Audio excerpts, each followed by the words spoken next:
If you want to understand why I left the place I was at, you're really just going to have to hear the entire story. You won't believe it, of course, but your skepticism means nothing. Because what I saw on that night, on the Bayou, has been with me ever since. In my mind, my thoughts, sometimes even in my dreams. It exists as a disturbing memory that I cannot shake away, that will never go away, just so long as I live. It will be one of those things so terrifying that it'll still be just as keen in my mind on my deathbed as it was the day it occurred.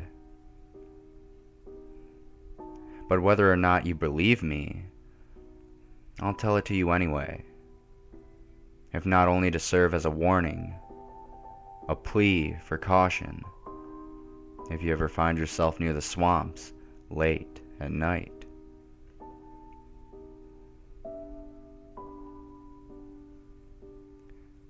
At the time, I was working at a shitty little fast food place. The only thing worse than working at a shitty fast food place is working at a shitty fast food place on the night shift. By yourself. Without a vehicle. Especially when you just so happen to live in the heart of rural Louisiana. Such was my case some years ago, the night this event happened to me. During this time, I lived quite a few miles away from the restaurant I worked at, and due to my lack of a vehicle or any access to a public bus system, I was dependent on others for my transportation to and from work.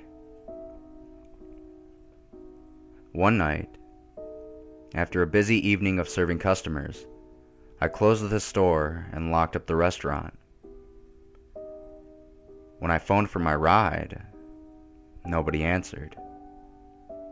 Now, I'm not here to throw a pity party, but I can't help but to express anger at the fact that the person who drove me to and from work was my roommate, who had a car but no fucking job.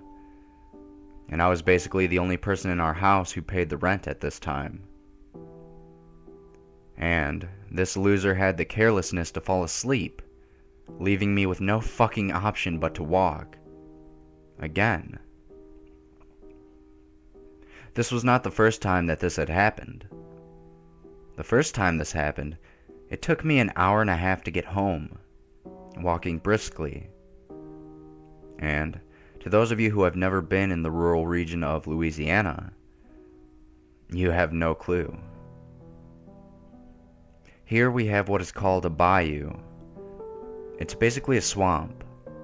Thick, murky, moist, frog-laden, mosquito-swarming, gator-infested, crappy-smelling swamp with thick tall grass, cattails, cypress trees, and heaves of pond scum. And I just so happened to live on the bayou, all the way down a long dirt road with hardly any streetlights. Thick swamp on both sides of the road. There are no side roads, and the houses down this street are separated sometimes by more than a quarter mile apart. It's not merely spooky walking down this road at night. It's downright terrifying. You hear sounds, both real and imagined, coming from the bayou.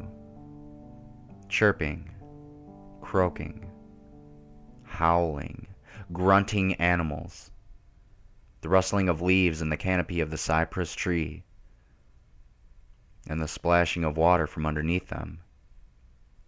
That's the worst. You can hear the sound of something lurking nearby, abruptly dunk under the water. It could be a turtle, a snake, or an alligator. You never know. You just keep walking, with your teeth and hands clenched tight, hoping nothing crawls through the tall grass next to you and onto the road.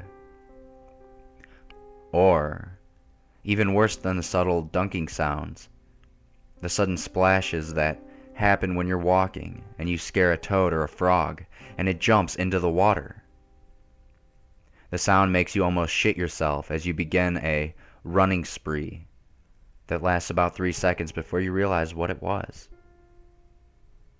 And then you're left with your heart pounding so hard that the sound of your blood gushing in your temples scares you just as much. These are the types of things that happen when you're in the bayou. This is what I had to look forward to that night as my asshole roommate slept, sprawled out on the sofa with the television set probably tuned into reruns of the Three Stooges and the Marx Brothers. And don't get the impression that I simply called once and gave up. You can trust that his cell had around 7 or so missed calls, 3 very unfriendly voicemails, and several aggressive text messages. I could just imagine his phone lying in the other room of the house, softly vibrating in my desperate attempts to reach him as he snored. But eventually, I gave up. And, having just about no other friends to contact in the area as a recourse, I stopped by the nearby gas station, grabbed an energy drink, and began my ways back home. Now, you must understand, the first 30 minutes or so of my walk isn't that bad. I'm still in the most populated part of town, and there are streetlights, stores, houses, and cars passing by in large numbers. That's important. If there are a lot of cars going by, you feel safer than when there are very few.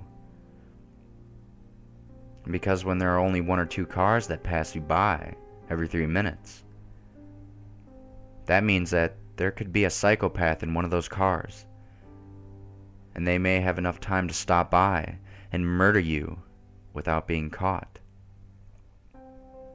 But if there are a lot of cars around, there may be psychopaths passing by, but they'll most likely not kill you then, because there are too many people around to witness the crime. At least, that's my reasoning. I digress. No psychopaths pulled up next to me as I walked about this part of town. Next, there comes a time in my journey where I have to turn down several suburban neighborhoods and walk some streets to get where I'm going. And here's where things get a little less safe, and I have to be a little more cautious. There's less traffic down these roads, and you never know when some punk or gang may be hanging out in some empty lot or house, who might mess with you, try to pick a fight, or mug you, or just take an empty bottle of malt liquor and bash your skull in, you know, as an initiation ritual or something.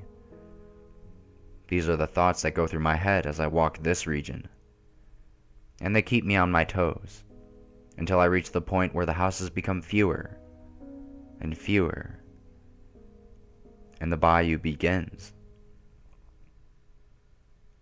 This is where the dirt road leading to my house is, and that's where I found myself this night, on foot.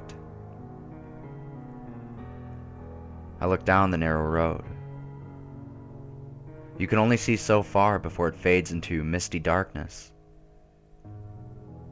I resented that I would have to spend the next hour walking its distance until I reached home. But anger took hold of fear when I thought about how all of this could have been spared if not for the neglect and carelessness of my roommate. When I got home, I was really going to have it in for him. I truly considered at this time the possibility of actually hitting him in his damn face. And with this thought in mind, I launched defiantly down the road. And the further I walked, the darker it became. until no light shined but the stars and a silver moon above me. Very soon, the sound of any vehicle was completely non-existent. There was just me, the road, the bayou, and whatever creatures dwelt there. I heard the crickets chirp, the frogs croak, and the occasional bird coo. To avoid fear, I focused on their chorus and let their sounds preoccupy my mind. I walked, watching my shoes pressed into the sandy dirt as I placed one foot in front of the other.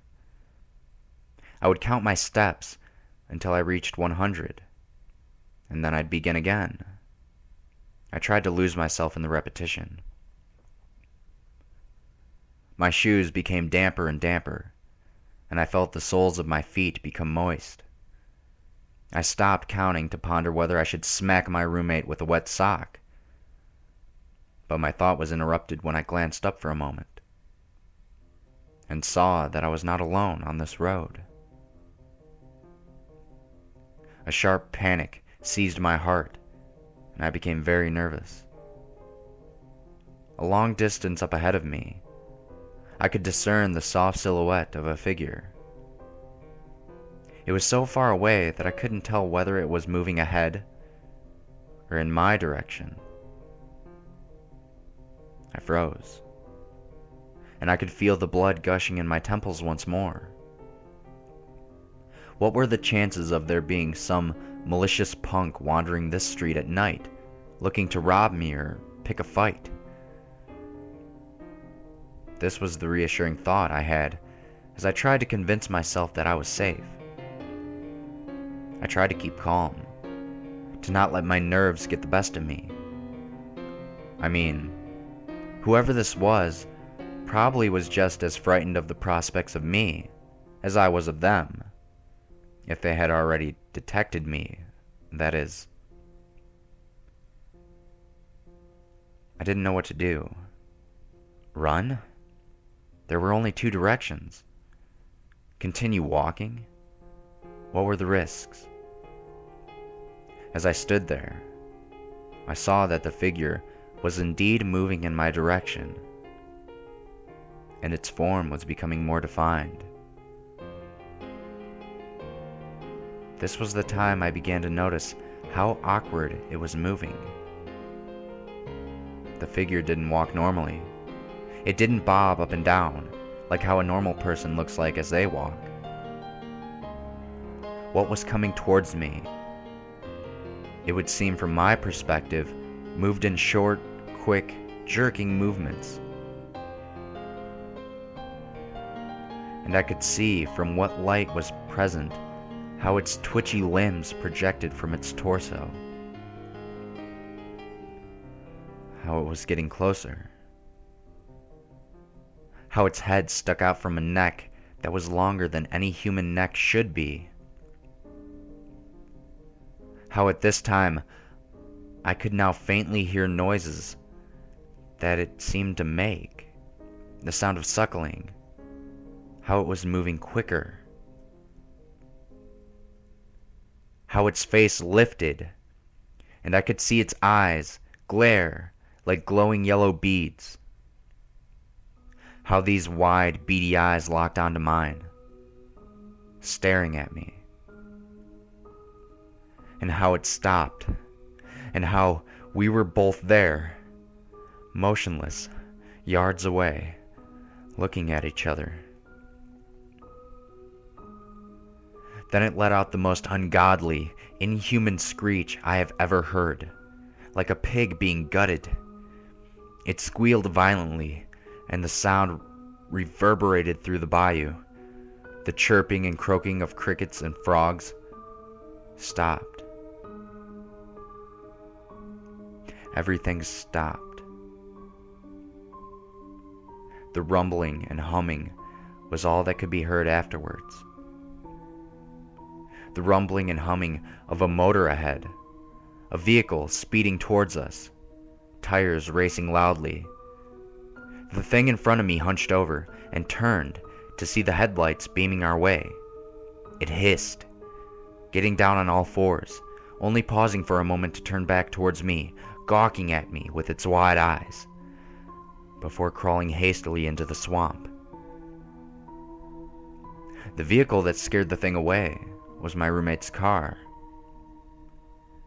He never saw it, and whatever it was, I never want to see it again. I moved as soon as I could, and I haven't been there ever since.